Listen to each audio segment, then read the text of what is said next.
Özbek, Türkmen, Uygur, Tatar, Azer bir boydur. Kara, Kalpak, Kırgız, Kazak bunlar bir soydur. Kalkan 2022 atayın marşına dayar. Dinamaya şarşı. Көктөрдүн мамлекеттик чыгараны бузгандыгын эскертип, метр алыстыктагы ак тегерек сызык. Экинчи иш-чарасы ошол аймакта кызмат өтөп жаткан иш-чараларын өзгөчө кырдаалдар министрлиги уюштурат. Өздөрүнүн таасирин жайылтуу максатында жашылдардын аймагында жашылдар коңшу мамлекет Көктөр айгай буйругу боюнча көтөрөт. Чек ара атыратын башчысына Баштагыла. Камчы Уларбек.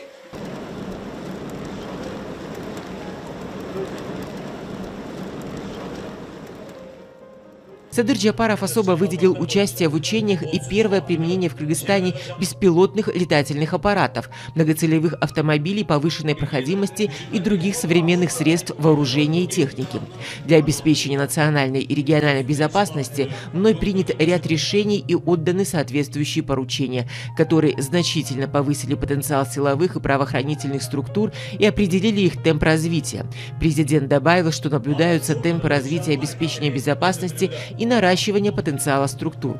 Тактические учения, подобные сегодняшним, продолжатся и в дальнейшем.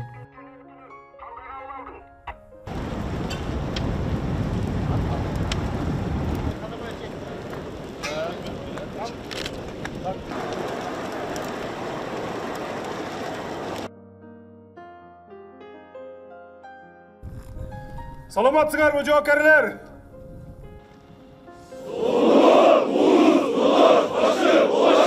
Проводя политику мира и добрососедства, наша страна прилагает максимальные усилия для сохранения стабильности в регионе, заявил президент Садыр Джапаров на специальных тактических учениях «Калкан-2022». Выступая перед участниками мероприятия, глава государства отметил, что итогами учений станут возросшее мастерство личного состава, еще большая сплоченность действий разнородных сил и средств, а также новые ориентиры в деле совершенствования системы обеспечения безопасности. По словам президента, необходимо осуществление комплекса государственных мер, направленных на развитие системы обеспечения национальной безопасности, способной оперативно и адекватно реагировать на существующие и прогнозируемые угрозы. Необходимо работать совместно со всеми соседними странами, чтобы предотвратить угрозы. Сегодняшнее учение – это результат тщательной оперативной информационно-аналитической, командно-штабной и организационно-тактической работы. Важнейшую роль здесь играет выполнение задач взаимодействия всестороннего обеспечения. Мельдин кызматкерлери, давайте доложите обстановку, пожалуйста. Ашканаларды уюштуруп, тамактар болсо, атайын эне бала өлүмдөр болот, аяктарда да жагат.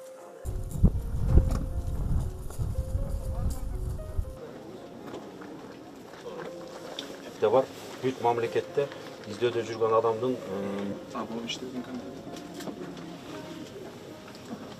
категориясы жоқ, поскольку лето жоқ, ну маловато. Келгенсиңер эми дагы чыдаган жаныңар чыдап тургула. Эмки этап менен.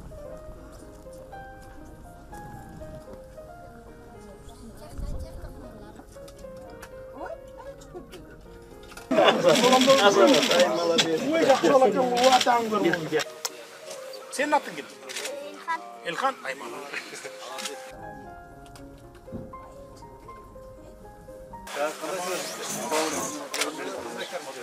Günde kudaylı tamak var diye bugün.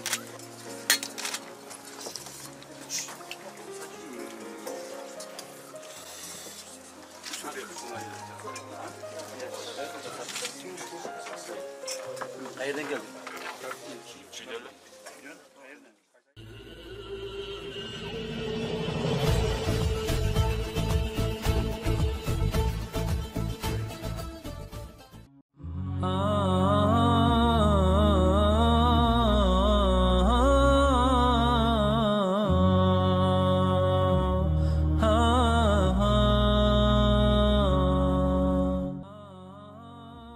Большинство людей по-разному пытаются держать пост.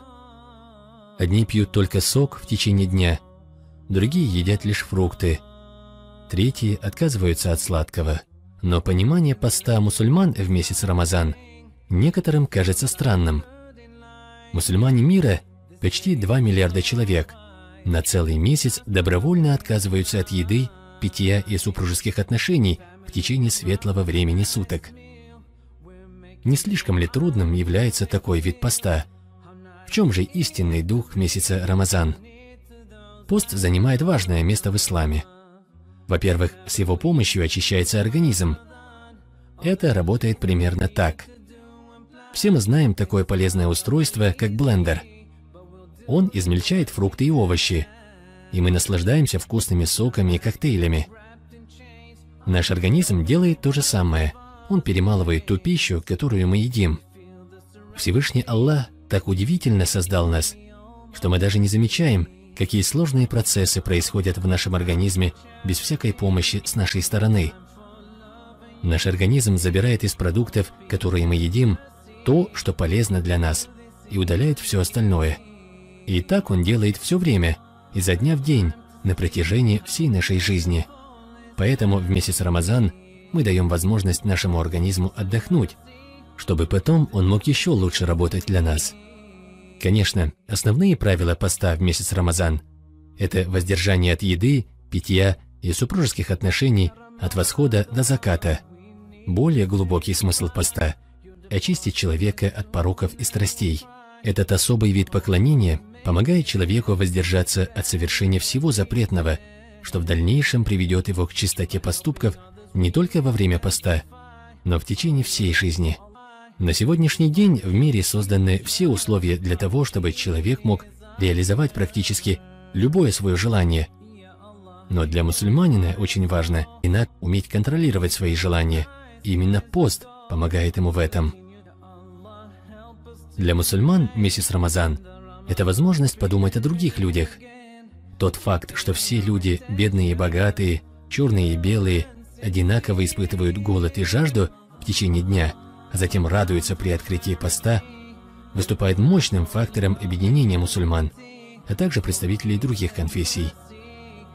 Наилучший способ узнать об исламе – пообщаться с мусульманами в неформальной обстановке, отведав вкусные блюда исламской кухни.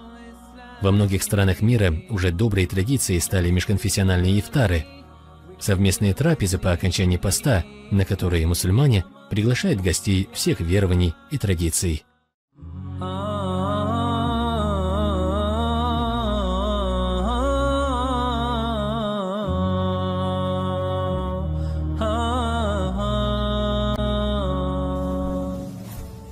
Мы молим Всевышнего, чтоб дал нам сил и терпения на весь месяц Рамадан, чтоб мы обогатились духовно и нравственно по завершению этого священного месяца, чтобы наши обращения из священного писания Коран и наши молитвы за всю мусульманскую умму и тюркский мир были услышаны Творцом.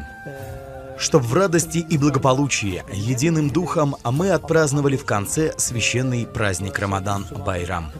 Мы находимся в прекрасной стране, в Кыргызстане. Это наша братская и мусульманская родина, родина наших предков. Здесь нам очень близки традиции, обычаи, верования и другие ценности. Уверен, что этот месяц Рамадан мы проведем на очень хорошем уровне. Рамадан идет к нам с благими вестями. Это и терпение, и вознаграждение за терпение. Это Коран, который был ниспослан в ночь Аль-Кадр нашему пророку Мухаммеду. Да помилует его Аллах и благословит. Мы должны как можно больше читать, слушать, рассуждать об откровениях Аллаха в этом месяце. Это дуа и искренние молитвы, которые обязательно будут услышаны Господом Богом. Рамадан – это очищение от всех вредных привычек и поступков. Давайте вспомним изречение пророка Мухаммеда. «Нет надобности с утра до вечера не есть и не пить ради Аллаха, если ты не воздерживаешься от сквернословия». Пост должен способствовать усовершенствованию нашего благонравия и украшать его примерными поступками. Еще один хадис пророка гласит, что в этом месяце врата рая открыты настежь, а врата ада заперты наглухо.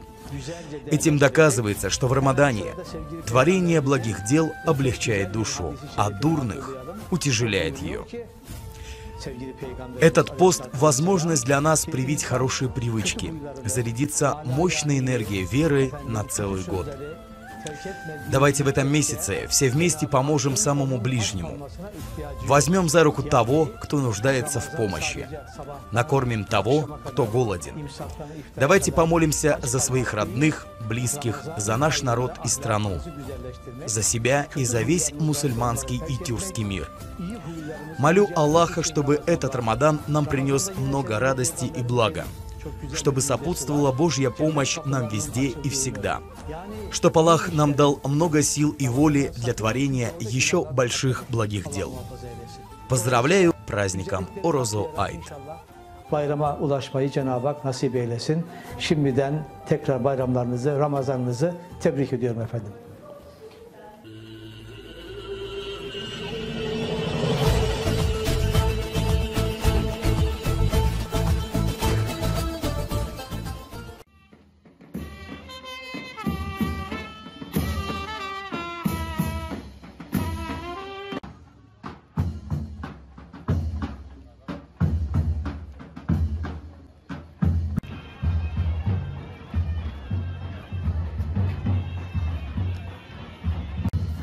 В рамках традиционного празднования Навруза Тюрксой провела красочные мероприятия в районах Караджабей и Мустафа Кемаль-Паша в Бурсе, культурной столице тюркского мира 22 года. В параде в качестве гостей Тюрксой приняли участие артисты тюркского мира, одетые в традиционные костюмы, что вызвало большой интерес у жителей и гостей Бурсы. Конные части, члены протокола и артисты из тюркского мира, а также жители и гости города в сопровождении янычарского оркестра прошли от стадиона Караджабей до площади Республики в центре города, где высокопоставленным гостям был преподнесен традиционный поднос Невруза, семени как символ изобилия и плодородия.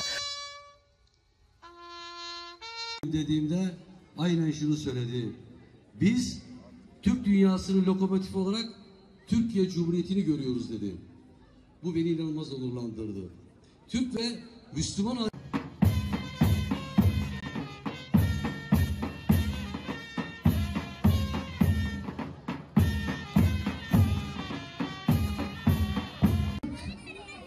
Cumhuriyetlerinden gelen ekiplere mehter takımlı demek.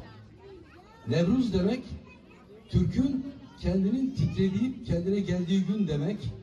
Nevruz demek, Türk'ün Türk'ten başka dostu yoktur denilinin anlaşıldığı gündür.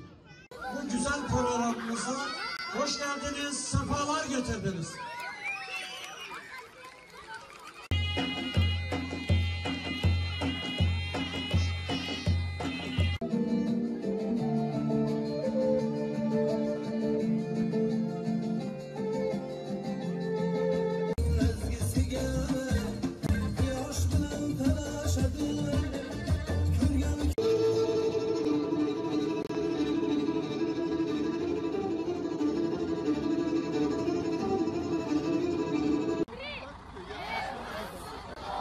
Позже была сделана групповая фотография вместе с артистами тюркского мира и членами протокола. К сожалению, творческие выступления не состоялись из-за неблагоприятных погодных условий. В рамках традиционных праздничных мероприятий Тюрксой в районе Мустафы Кемаль-Паша состоялись шествия Невруза и небольшой концерт. Несмотря на дождливую погоду, горожане, собравшиеся на площади Аднана Мендереса района Мустафы Кемаль-Паши, громко аплодировали выступавшим артистам тюркского мира. Художественные коллективы из тюркского мира и стран Балканского региона удостоились бурных оваций жителей Кемаль-Паши, высоко оценивших их выступления. По окончании концерта жители Кемаль-Паши сфотографировались на память вместе с артистами тюркского мира, которые своими яркими нарядами оживили площадь республики.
Пламя Невруза, зажженное Тюрксой, охватило Изникский и Енишехирские районы Бурсы. В рамках празднования Навруза Тюрксой провела мероприятие в Изникском и Енишехирском районах Бурсы, которая является культурной столицей тюркского мира в 2022 году. Мероприятия Невруза, которые ранее состоялись в Бурсе, были организованы Тюрксой совместно с мэрией города. Вслед за районами Караджабей и Мустафа Кемаль-Паша также прошли в Изнике и Енишехире. В мероприятии приняли участие генеральный секретарь Тюрксой Дюсен Касиинов, вице-мэр Бурсы Фетхи Йылдыз, мэр Изника Каган Мехмед Уста, мэр Енишехира Давуд Айдын, представители местных учреждений и организаций, а также жители и гости данных городов.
Касиинов подчеркнул, что Невруз символизирует изобилие, плодородие, жизненную силу, любовь, братство, обмен, дружбу и мир, даруемые нам природой, которые начинают пробуждаться с приходом весны, и заявил, что Тюрксой с 1993 года организовала и провела более 150 концертов примерно в 30 странах мира.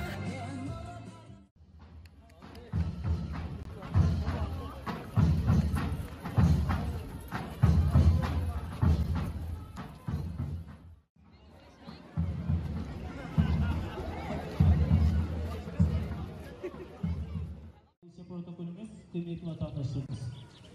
Bursa'mızın 2022 başkenti Bursa'nın olması nedeniyle ilçemizde bu bahar şenliğine katılmamız. Tabii ki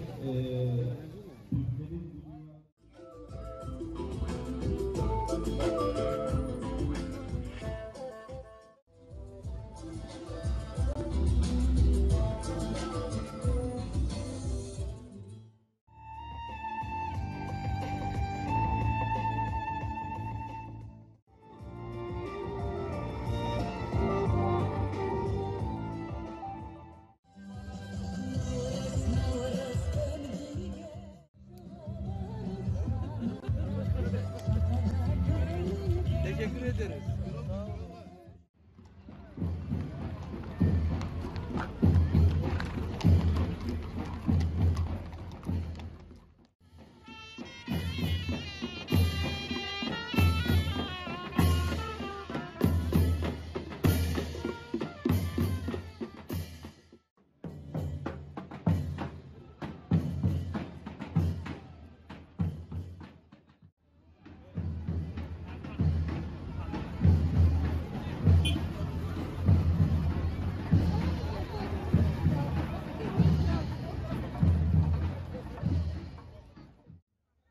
Ateş ile Kestel'de tarihi günlerinden bir tanesini yaşıyor. Ecdadım...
Артисты тюркского мира, приглашенные Тюрксой, участвовали в торжественном шествии в своих национальных костюмах и были встречены публикой с большим интересом.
Творческие коллективы из Кыргызстана, Азербайджана, Казахстана, Узбекистана, Туркменистана, Боснии и Герцеговины, Болгарии, а также Северной Македонии и Сербии вызвали бурные аплодисменты у местных жителей своими выступлениями.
Нужно анализировать с точки зрения рисков, как она в каком направлении может быть использовано. Думаю, что вы любите книги. Мне интересно, какие книги вы любите читать. Мне интересно ваши советы, с чего начинать надо читать. Мне очень повезло, то, что у нас изначально в семье был культ книгочтения. Отец у меня хоть и работал в правоохранительных органах, он всегда покупал книги. У нас всегда были хорошие книги в семье.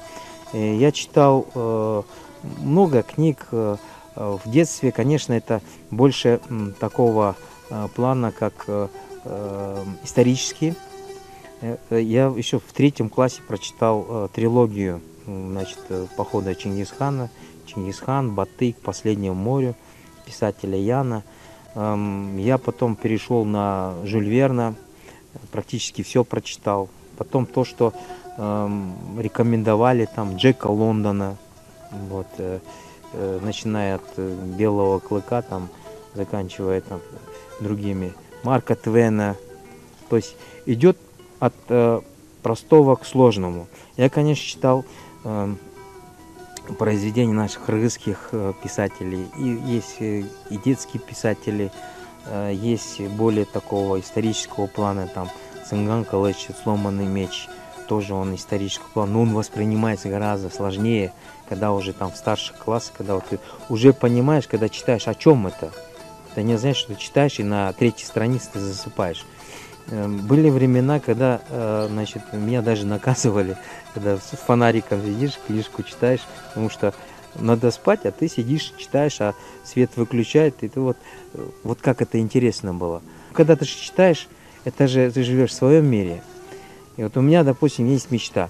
Когда-нибудь пройтись по тому маршруту, который прошли вот эти вот герои, там, посмотрели эти приключения, там. А Жюль Верн, оказывается, написал, вообще даже не выходя из своего кабинета, да, можно сказать, эти приключения писал. Вот насколько это талант, да? Поэтому есть сокровища мировой литературы.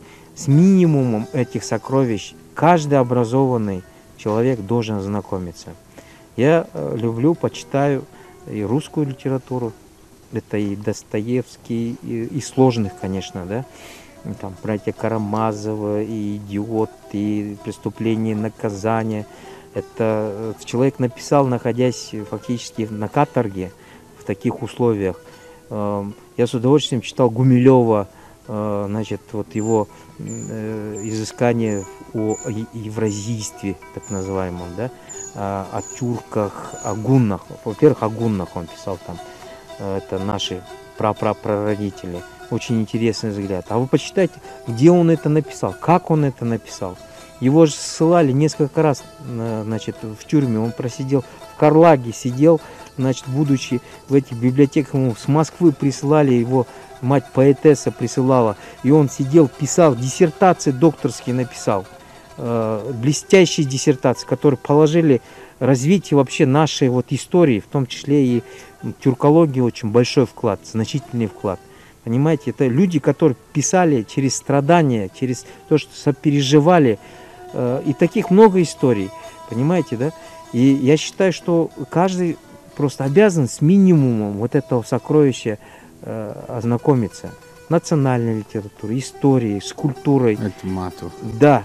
Ну, в первую очередь, конечно, вы сами об этом сказали, для нас выдающийся абсолютно планетарном значении наш великий писатель Чингиз Айтматов. Айтматов — это вообще вселенная. Кстати, Айтмату тоже уже нужно приходить уже после того, как почитал более такую легкую литературу, потому что там очень много философического. Манас — это живая история всех турков, которые продолжается сегодня сочиняться. Это очень известно по всему миру. Я хотел узнать ваше отношение к Манасу. Что вы можете про Манасу рассказывать? Эпос Манас входит, во-первых, в коллекцию нематериального культурного наследия, всемирного культурного наследия ЮНЕСКО. Это эпос, который легендарный, который не имеет аналогов, он уникальный. Из записанных, это же Манас, пример устного творчества, народного творчества. Его записали в конце 19 века. Первый раз была попытка. Записывали в начале прошлого века. И этот Манас, вот, записанная версия, больше, чем 500 000 строк. Манасчи – это люди, которые читают этот эпос Манас, устно читают. Это тоже очень интересный, уникальный пример, когда их, кстати, у нас очень много. У нас преподается такой предмет манасоведение в каждых школах, значит, в вузах преподается. Культ Манас, эпоса Манас в хорошем смысле. Есть, он даже заложен в преамбуле Конституции Кыргызской Республики. Это те знаменитые 7 заветов Манаса, вот, Манаса Великодушного. Каждый сказитель приносил все свое, но это не выдумки, скажем так, этих сказителей. Кстати, некоторые сказители могут сутками, без, так сказать, остановки рассказывать про этот Манас, про самого Манаса, про народ, который пережил трудные времена, которого объединил Манас, который дал отпор, значит, завоевателям, который привел к процветанию, которого, в общем-то, подло убили враги. Эпос Манас наверняка можно назвать и эпосом тюркского народа или народа тюркского мира. Вот. И с ним надо, значит, знать его, ознакомливаться. Я надеюсь, что с моим, так сказать, с моей миссией, культурно-гуманитарной ее составляющей, я приложу максимально свои усилия для того, чтобы этот эпос, он популяризировался. Соединился сейчас такой турецкий совет, уже перешел на турецкий государственную организацию. Как вы думаете, вот сейчас мы говорим о соединении типа турецких стран, ну, мы общаемся на русском языке пока. Что мы должны делать, чтобы в будущем создался общий тюркский язык, чтобы мы смогли все понимать? Есть логика намерений, есть логика обстоятельств. И логика обстоятельств, она всегда сильнее, чем логика намерений. Вы сейчас говорите о логике намерений, о том, чтобы создать один тюркский язык общий. Я не филолог, но могу сказать, конечно, корни и семантика в определенной степени, она единая. Например, я понимаю азербайджанский язык, по-моему, процентов на 40-50. Турецкий понимает на 30-40. Узбекский понимаю на 60-70. Казахский понимаю на 90%. Вот. И туркменский, кстати, чуть больше, чем турецкий язык, где-то может быть под 60%. Вот. И я про Узбекистан, по-моему, узбекский говорил. Просто есть эта основа, но если предпринять какие-то меры для того, чтобы сблизить максимально, у нас языки будут тоже сближаться. И логика обстоятельств нынче такова, что мы сейчас с вами говорим на русском языке. Я ничего плохого в этом не вижу. Чем больше языков знает человек, тем более молодой человек, это открывает для него больше возможностей. Надо это правильно понимать. Я могу с вами говорить на английском. Я могу говорить с вами на русском. Я могу попытаться говорить на азербайджанском, кыргызском, просто для удобства наших восприятия и для перевода на, значит, текста. Мы говорим на русском. Это логика обстоятельств. Русский язык – это один из мировых языков. Это язык Объединенных Наций, Организации Объединенных Наций, один из языков, так же, как и английский. Если получится так, что тюркский язык, который где-то вот в основе своей тоже станет таким востребованным и будет одним из языков, скажем так, Объединенных Наций, Организации Объединенных Наций, ну почему бы нет, в принципе, да? Вот, есть логика намерений. Вот, поэтому надо, значит, понимать, что у каждого вот народа из тюркских государств были определенные, скажем так, наслоения, там, влияние языков. Мы должны поддерживать свои национальные, государственные языки, потому что основа устойчивости наших этносов – это языковая опора. Как только эта базис, языковая опора начинает ломаться, ломается сам этнос. Поэтому надо поддерживать эти языки. Если будет тренды на это есть, если будет тенденция это развиваться, я думаю, это очень хорошие перспективы и начало. Нашу культуру